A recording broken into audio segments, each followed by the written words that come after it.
Bonjour et bienvenue, voici notre tour d'horizon économique, géopolitique et boursier. Nous sommes le lundi 14 octobre. Et pour comprendre comment tourne la planète finance et lorsqu'elle tourne autour des tweets triomphalistes de Donald Trump, c'est sur la bourse au quotidien et nulle part ailleurs. Et l'épisode du jour s'intitulera Un tube révolutionnaire tout en longueur et creux à l'intérieur. Comment mieux résumer l'accord commercial sino-américain conclu vendredi, tout en longueur, car les négociations vont encore traîner très très longtemps, et tout creux à l'intérieur, parce qu'en fait, cet accord est pratiquement vide de contenu. Alors, qu'est-ce que Donald Trump a obtenu? D'exporter davantage de soja? Ça, c'était une promesse de Xi Jinping, c'était en janvier 2018. Et les États-Unis exporteront plus de porc. Ah, bah ça alors, c'est étonnant. Il se trouve que justement en Chine, en ce moment, il y a une peste porcine qui décime le cheptel par million et que les Chinois ont besoin d'importer massivement de la viande de porc. Ah, quel bel accord que voilà. Alors, autre avancée, Donald Trump ne mettra pas en œuvre les mesures de surtaxation de 10 à 25% sur les produits chinois à compter du 15 octobre.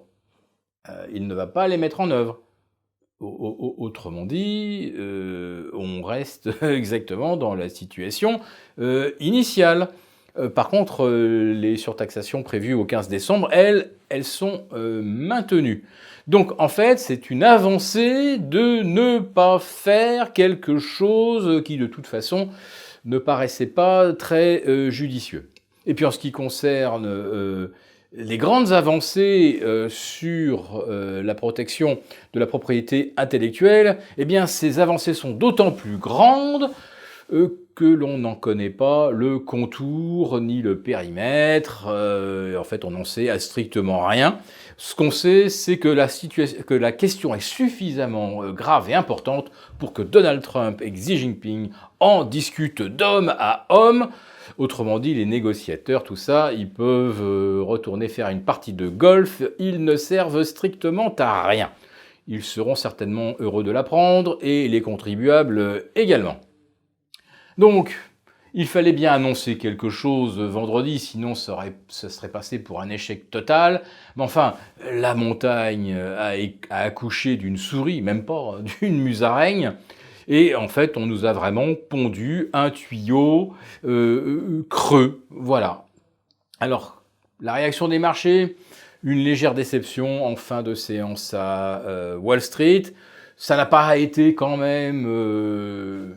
on va dire le pullback qu'on pouvait craindre, on nous avait tellement fait rêver, mais les indices continuent de plafonner sous leurs records absolus. En ce qui concerne le CAC 40, revenu testé les 5670, eh bien, il est tout simplement revenu là aussi au niveau de son double sommet précédent qui commence à ressembler furieusement à un triple sommet. Il va donc falloir quand même faire un petit peu attention. En ce qui concerne les indices US, eh bien, on était allez, à 1 heure de la clôture à 1% des records, et puis avec la déception de ce pseudo-accord sino-américain, on a reperdu environ 0,5% sur les plus hauts. Autrement dit, on retrouve également des indices américains complètement topiches. Alors maintenant, jetons un petit coup d'œil du côté de l'Europe. On nous annonçait aussi des avancées sur le dossier Brexit. Ce week-end, on devait avoir une rencontre entre le monsieur Brexit britannique et Michel Barnier, le négociateur de Bruxelles. Et le résultat des courses, eh bien là aussi, un tuyau tout creux. Les négociations vont se poursuivre le 17 et le 18 octobre.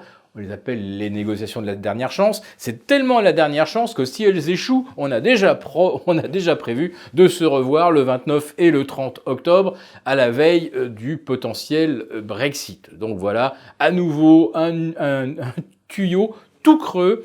Et ce que l'on pressent, c'est que si on n'avance pas, en effet, le 17 et 18 octobre, eh bien, ça pourrait coûter son poste de Premier ministre à Boris Johnson.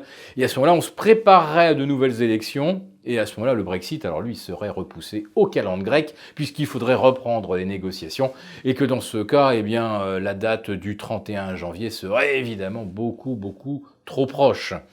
Voilà, donc en fait, Chinois et Américains n'ont pas avancé, Européens et Britanniques n'ont pas avancé, mais la semaine dernière, eh bien, les indices boursiers, eux, ont avancé de 3%, et quand on regarde les choses bien au fond, ils ont avancé pour rien.